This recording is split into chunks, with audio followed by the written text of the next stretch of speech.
এমন যদি হয় আপনার ইমোতে ভিডিও কলে সিক্রেট বিষয় নিয়ে কথা বলছেন, এখন সেই কনভারসেশনটি যদি পরবর্তীতে আপনাকে ব্ল্যাকমেইল করে, তাহলে তো অনেক সমস্যায় পড়ে যাবেন। এই ঘটনাটা আপনার সাথে হয়তো ঘটে গেছে বা সামনে ঘটতে পারে।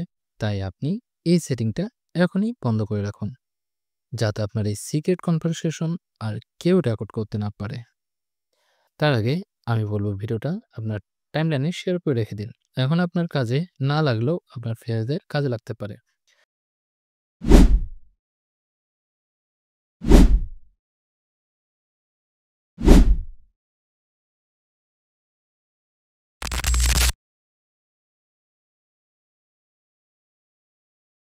আসসালামু আলাইকুম, আপনারা আছেন এরল টিপসের সাথে।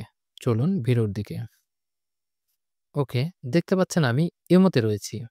এখন আপনি যদি চান আপনার ভিডিও কলে কথা বলার সময় কেউ স্ক্রিনশট বা স্ক্রিন রেকর্ড করতে পারবে না, তাহলে আপনি আপনার প্রোফাইল আইকনে ক্লিক করবেন। তারপর সিকিউরিটি অ্যান্ড প্রাইভেসিতে একটা ক্লিক করে দেন। এরপর দেখেন একটা option, chat and call privacy, এখানে একটা ক্লিক করে দিবেন। তারপর দেখেন ব্লক স্ক্রিনশট ফর কল, এর এখানে অফ করা থাকবে, এটাকে জাস্ট চালু করে দিন। আরে ভাই, এখনই ভিডিওটা কেটে দিবেন না। ইমো নিয়ে আমার আরও একটা ভিডিও আছে, ইমোয়ের বিভিন্ন সিকিউরিটি নিয়ে, যা আপনার ইমো আইডিকে আরও সিকিউর করবে। তা দেখতে পিন কমেন্টকে ফলো করুন। ওকে, যখনই আপনি এই অপশনটি চালু করবেন, এরপর আর কেউ চাইলে আপনার ভিডিও কলের স্ক্রিনশট বা ভিডিও কল রেকর্ড করতে পারবে না।